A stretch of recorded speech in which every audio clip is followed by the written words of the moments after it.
lakini siku yao ni leo. Yule managing director, tafadhali kuja hapa mbele tuweke hii jukumu ya kihistoria. Asanteni sana, Mungu awabariki.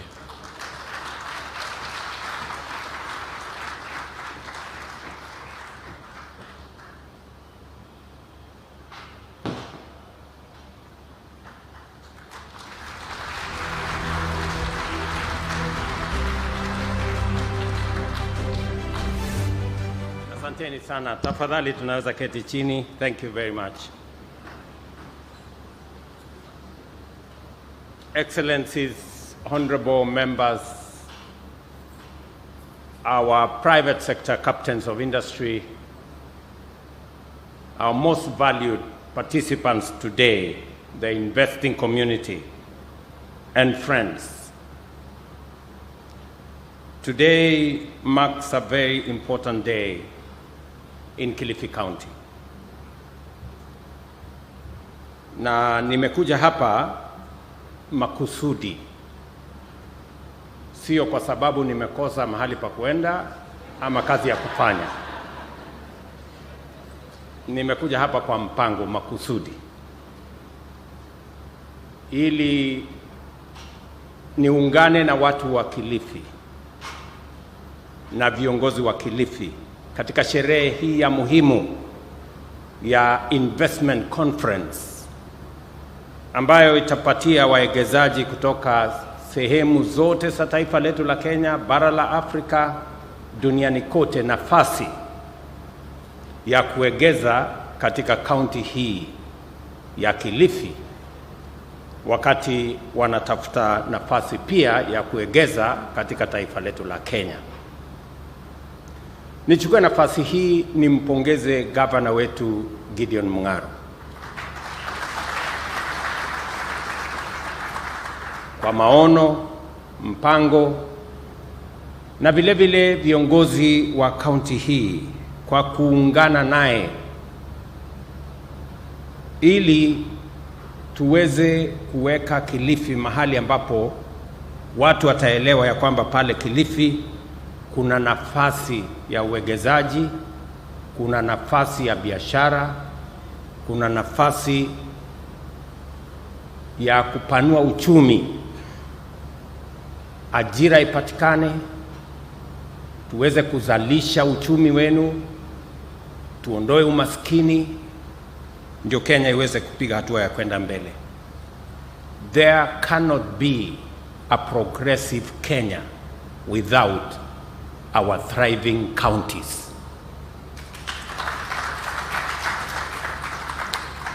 It is therefore a privilege for me to be in the midst of this esteemed gathering of local and international investors, leaders from all levels of public sector, both national and within our counties, and stakeholders at the inaugural Kilifi County International Investment Conference, a groundbreaking event to showcase Kilifi County as a premier investment destination for Kenya, East Africa, and the world.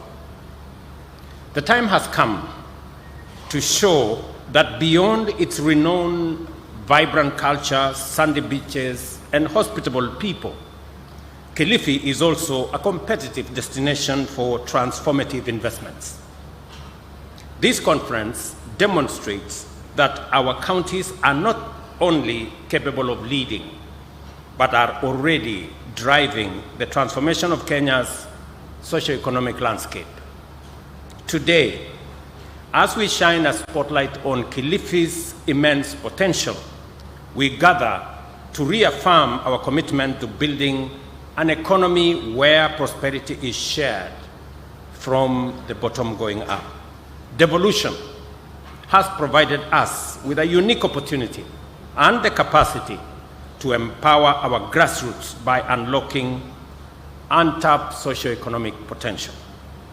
Kilifi County exemplifies this promise, making bold strides to establish itself as an investment, industrial, and commercial hub, while highlighting its significant contribution to our nation's reputation as a land of opportunity, shared prosperity, and limitless possibilities.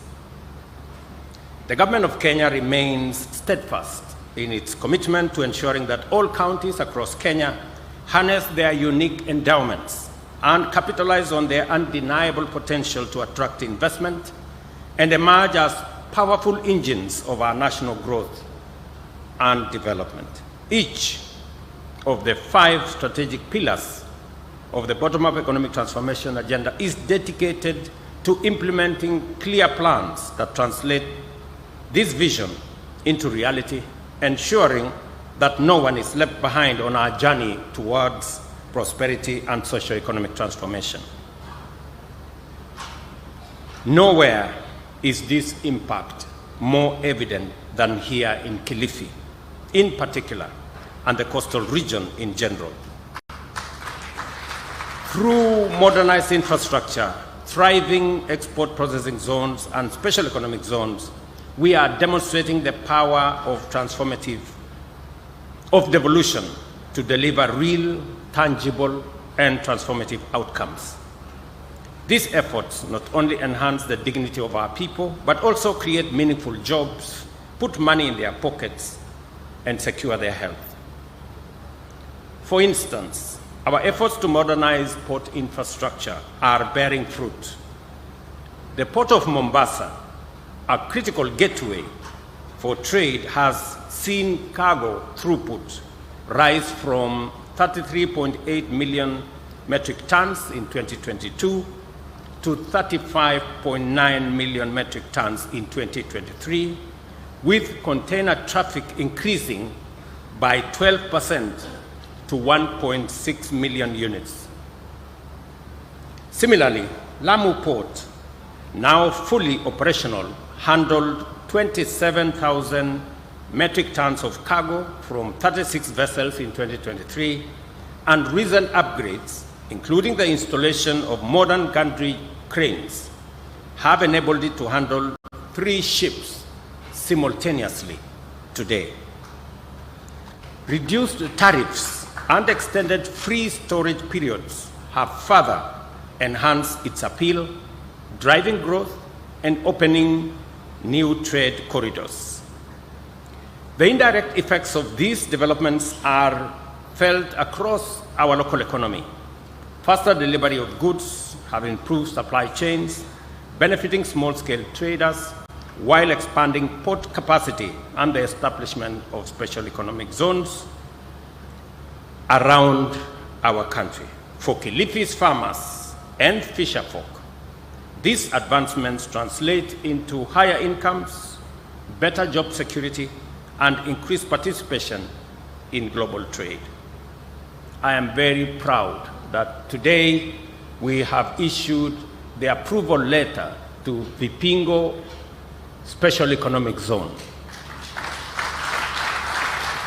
a 2,000-acre facility that I am informed by the partners of Centum, our friends from Arise, and I'm sure they are here. What do Arise wako area? Are they here? The Arise people? Oh, right there. Great friends of Kenya. I am confident about their investment potential and capacity to turn around the space we have in this rare Vipingo area as a special economic zone facility. I must commend the people of Kilifi, specifically the people of Kaloleni and the people of Kayafungo, for having the foresight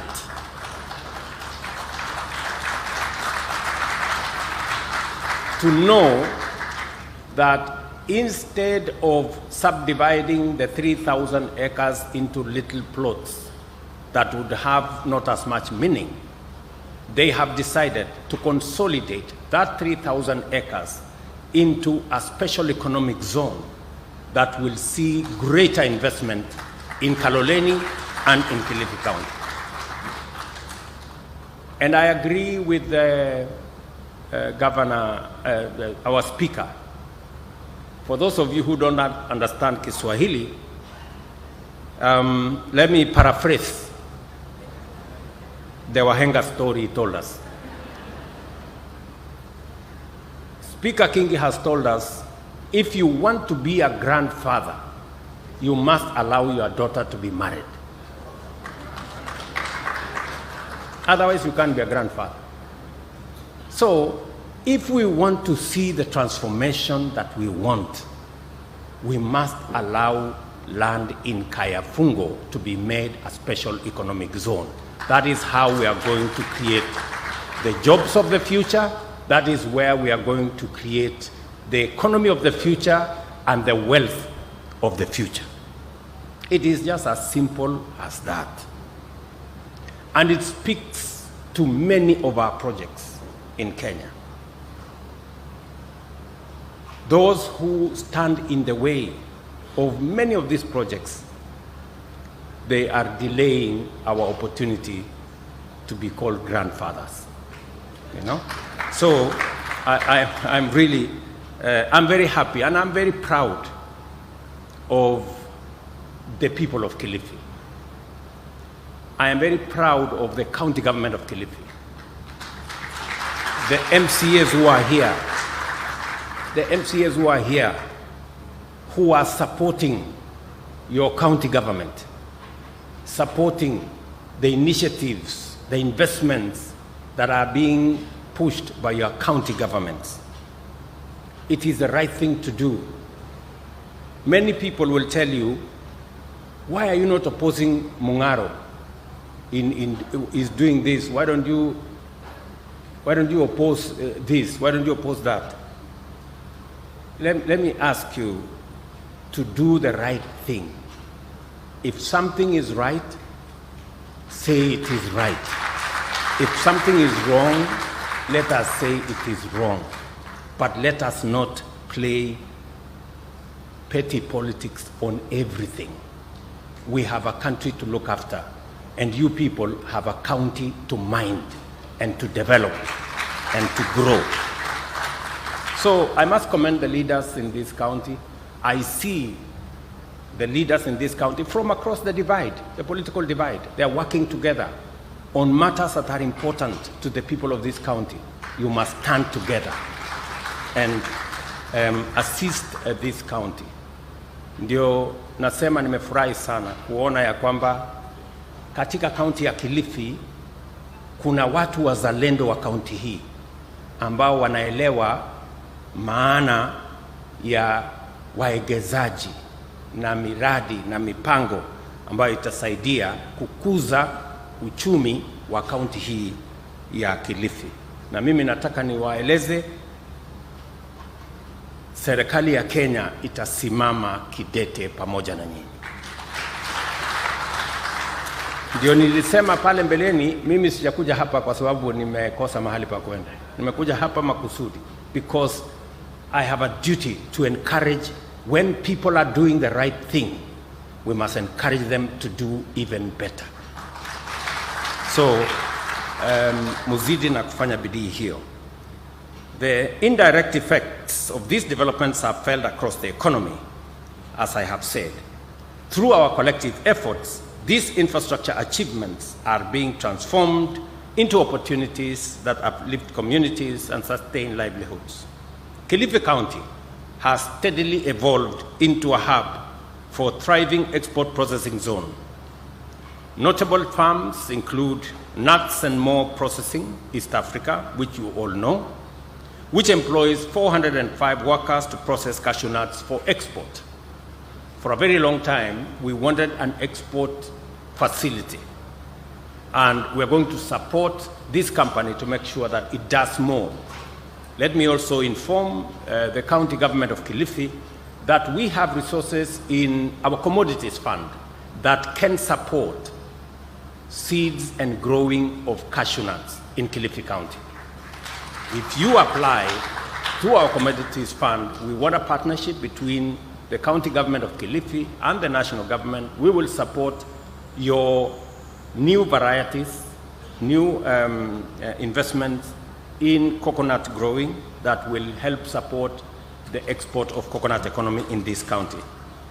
We also have Kenya Tropical Sea Life EPZ right here in Kilifi, that exports ornamental and exotic marine fish to many parts of the world, including in Dubai, right from Kilifi County here.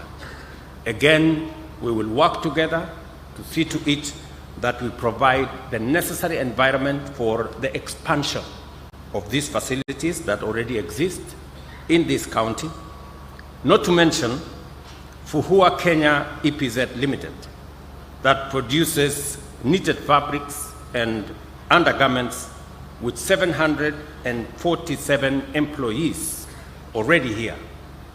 And I am informed of their next phase of investment that will extend the number of employed staff to about 3,000 employees. When I was in China 2 years ago, we engaged this company. I am very happy that today in Kilifi there is an investment and the young people of Kilifi have jobs, and we are expanding our export into the global market. And also to mention the Mega Apparel Industries Limited, manufacturing woven clothing and providing jobs to 3,300 people, again here in Kilifi. It speaks to the opportunities that can be unlocked in Kilifi. These are just, but to mention a few. The EPZ facility that will now be created here in Vipingo, and the one that will be operationalized in Kayafungo will double the capacities that I have mentioned here significantly. And it also speaks to our overall plan, as was said by Minister Mvurya, what we are doing in Sagana, EPZ, what we are doing in Muranga, EPZ, what we are doing in Nakuru, what we are doing in Eldoret, what we are doing in Busia, and what we will be doing in the other areas, including the one I mentioned day before yesterday in Taita Taveta County, including all the other facilities that we are working on. This is what we must do. We must work together as leaders to unlock the potential that exists in our country. To enhance local participation and increase the value of exported products, the government has initiated flagship EPZ facilities, I have said, in Busia, Eldoret, Muranga, Kirinyaga, that are all over 90% complete in construction. And additionally, through the promotion of special economic zones, Kenya has listed or licensed 39 EPZs, with 10 located within the coastal economic bloc, whose initiatives are driving economic growth and creating jobs while strengthening Kenya's export capacity. And let me say this, ever since we had our EPZ in 1990, up to 2002, we had 13 investments. In the last 2 years, we have doubled those investments by another 11, and there are another 6 in the pipeline. And we are doing this intentionally because it not only creates jobs, but it also enhances our export capacity and making sure that Kenya plays in the right league. I am pleased and I commend Centum for the 2,000-acre special economic zone here in Vipingo, and I am confident that Centum PLC, a publicly listed company with over 36,000 shareholders, and Arise integrated industrial platforms will work together and unlock the true potential of the 2,000-acre special economic zone here in Vipingo. With construction scheduled to begin in early 2025, is that correct, my good brother Moria? Correct. The Vipingo Free Trade Zone is set to host over 200 industries across key sectors, including agro-processing, manufacturing, IT, logistics, green energy, and pharmaceuticals. And I want to encourage the minister to make sure that whatever hurdles stand in the way for that investment are removed so that we can unlock that potential and create wealth. This investment is projected to create at least 10,000 new jobs over the next few years, and this zone offers fiscal incentives, sustainable energy solutions, and state-of-the-art infrastructure empowering MSMEs and fostering local supply chains and advancing Kenya's industrialization agenda. Beyond industrial growth, the national government is committed to revitalizing the tourism sector, both in the coastal region and across the country. Tourist arrivals in 2024 are projected to reach 2.5 million, up from 1.4 in 2022, signaling the dawn of a new era of excellence in Kenya's tourism industry. With an ambitious target of attracting 5 million tourists in the next 5 years, we are implementing innovative policies such as the visa-free entry program, which simplifies access for international visitors and solidifies Kenya's position as a premier global destination. Here in Kilifi, the resurgence of tourism is apparent with the refurbishment of hospitality facilities, ensuring the sector continues to sustain thousands of families while strengthening Kenya's place on the global tourism map. I was very pleased to hear the governor of Kwale tell us that there are no rooms available in the hotels in Kwale.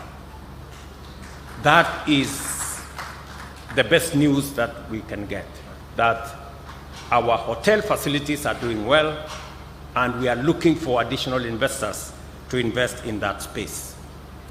It speaks volumes of the kind of intervention that we have put in place and the working together between counties and the national government, and also our tourism sector performance and the profiling that we have done for Kenya to make sure that people globally appreciate the position of Kenya as a country that is safe, a destination that has value, and a people that are warm.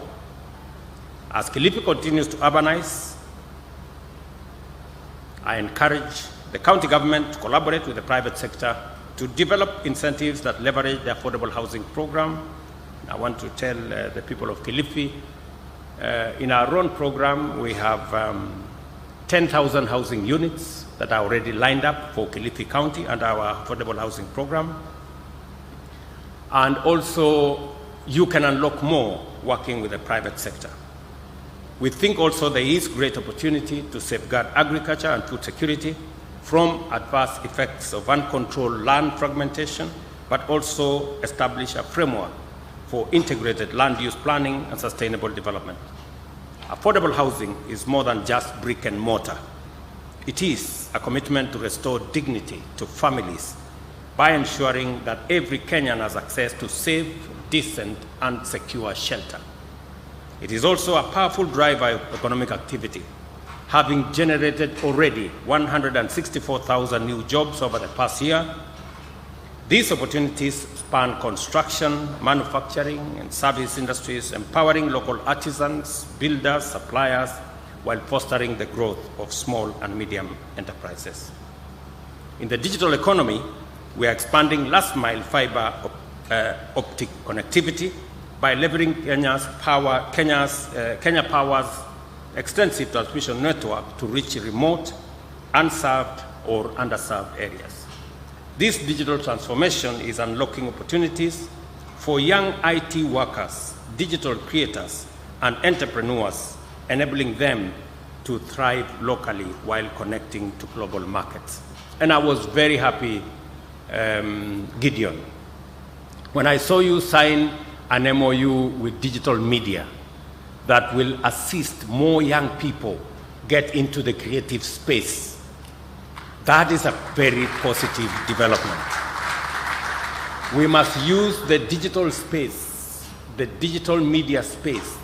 We must use that to drive our creative economy, to drive our digital job framework, And it is the reason why we are expanding the fiber optic across Kenya. I know many people will want to use that for other purposes, to insult others, to quarrel others, but we can as well use it for positive purposes, making sure that our creatives are doing more, making sure that our young people can access digital jobs. We can expand digital commerce. We can access government facilities, both county and national government services on the same platform. So we will continue to work with you to make sure that that goes to the next level. Ladies and gentlemen, let us collaborate to enhance the business environment, reduce barriers, and position Kilifi as a model county for investment and growth. To our investors, I encourage you to engage with confidence. Behind the statistics are real people with aspirations, ready to partner with you in transforming not just Kilifi, but our entire nation. Let me just say two final things. Number one is to commit. When I had a meeting with the leadership of our counties, I did commit that because as an administration, we believe in the power of devolution. And we believe that devolution can deliver as new centers of growth around Kenya. We did commit that we would find an amicable solution to the standoff that existed between the two houses. I'm very happy that that was sorted out last week, and I have already signed the Division of Revenue bill into law. And now the counties can access 387 billion of the shareable revenue, and also whatever else that comes in by way of grants. I did also commit to the counties that we will also make sure that CARA, that divides the money between counties, will also be expedited. And I am happy to note that yesterday, Senate completed its deliberations, and this afternoon, the National Assembly has given me undertaking that they will complete, so that again, all counties can receive their allocations, provide service, and drive our economies in our counties. I also must commend that to be able to create an enabling environment, to be able to expand opportunity, attract investment, we must have a skilled workforce. And that's the reason why we must invest carefully in our education. Because we need the men and women to drive our industries. We need the men and women to drive our investment capabilities. And it is the reason why the government of Kenya, we are committed to investing in education. Every member of parliament here knows that we have made a decision that we are going to support all the TVETs and all the universities with accommodation facilities using our housing fund. We have also made a commitment that we are going to make sure that all our schools have adequate teachers.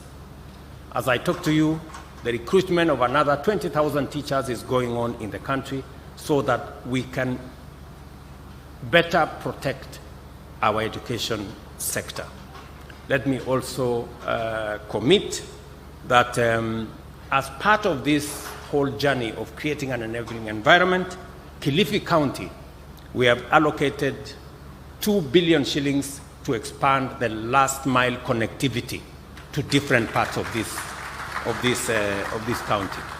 As part of our bigger plan to connect 460,000 homes in the next 2 years, and Government of Kenya is going to spend about 36 billion in that project, because we want to make electricity available so that industrialization, agro-processing, value addition can continue in different parts of Kenya. with all the products that we produce, either from mining, from agriculture, and from all the other sectors. And I can proudly say that Kilifi is at the heart of our plan. Let me also say that when I was here, I made a commitment to the people of this county that we will also deal with the challenge of absentee landlords, because there are too many people who are living as squatters.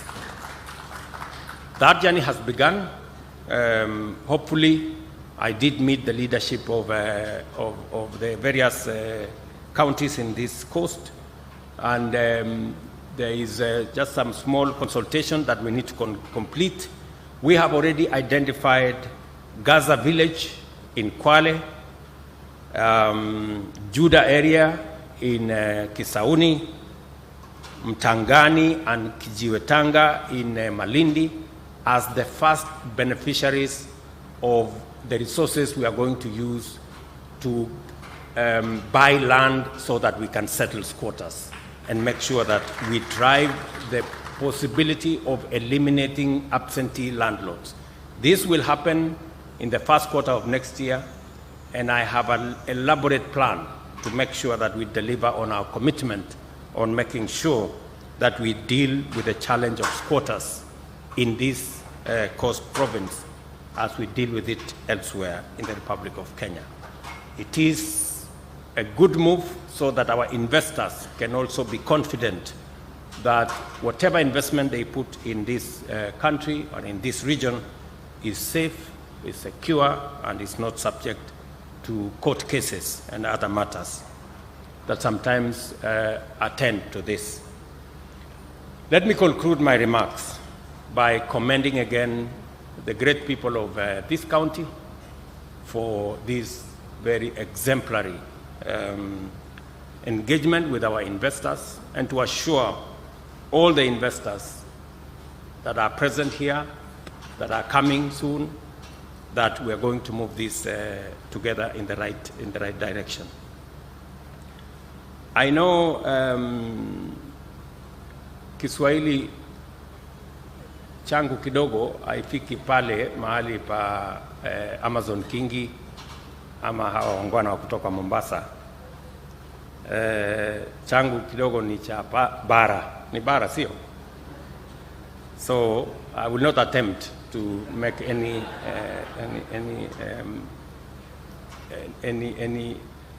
reference to Kiswahili, but next time I promise I will come prepared, because nimeona hapa kuna watu wanataka kutuchanganya na maneno. What I want to give you assurance is that we are going to transform this country. I am very confident. Kenya is going to change. Apart from the infrastructure things we are doing, apart from the electrification, also our universal health coverage, we cannot be able to undertake what we are doing if the health of our people is not looked into. I want to give my assurance that we are working with the counties.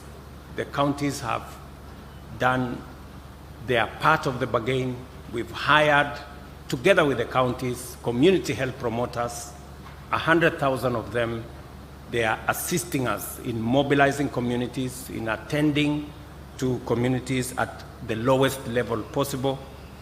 There is a lot of fake news and a lot of incorrect information that is out there. I want to assure the country that the challenges of fraud and corruption that had bedeviled the NHIF, they will never be, as so long as I am in charge, they will never be in our universal health coverage plan. We have costed the equipments, we have costed the drugs, we have costed the services with experts. The procurement of any equipment, the one that I see people talking about in the media, there was a procurement process. It was carried out between the counties and the national and the Ministry of Health.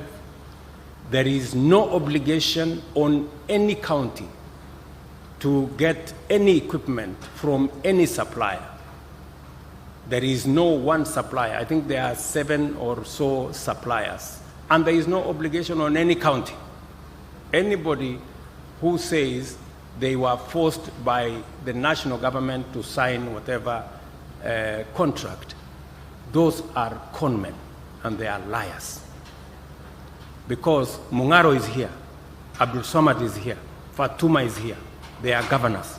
There is nobody who forced them to sign any contract. That is the truth. Nobody was forced. And nobody, you have to be a fool to be forced to sign the wrong thing. And you actually sign. You know, and you go and announce that I was forced. You know? And number 2, even if you sign for whatever equipment, it is you to choose what equipment you need. And if you have alternative ways of getting that equipment, you are free to get those alternative equipments from wherever. The only thing we were doing is to these are the county governments. That's the truth. Sindio Mungaro. That's correct.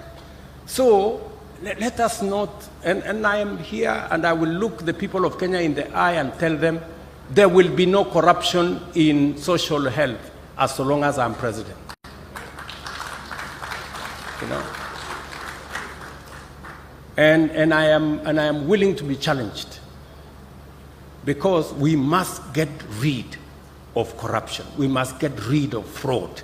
We must make sure that Kenyans get the benefit and value for every cent they spend on everything, including in matters health. So that is how we're going to do it. It's going to be a commitment that we are going to make, all of us. I have asked all our counties and even the private sector. The program we have is going to make sure that citizens can pay for services, but those services must be provided. That is why there is need to have equipment in our hospitals. That is why there is need to have medicine in our facilities. And that is why there is necessity to have the human capital in terms of health professionals to provide that service. And we are working with the counties to make sure that wherever we can assist as the national government, let me say this, we've just released 2 days ago 1.5 billion shillings to assist KEMSA to make sure that they work with the counties to access drugs.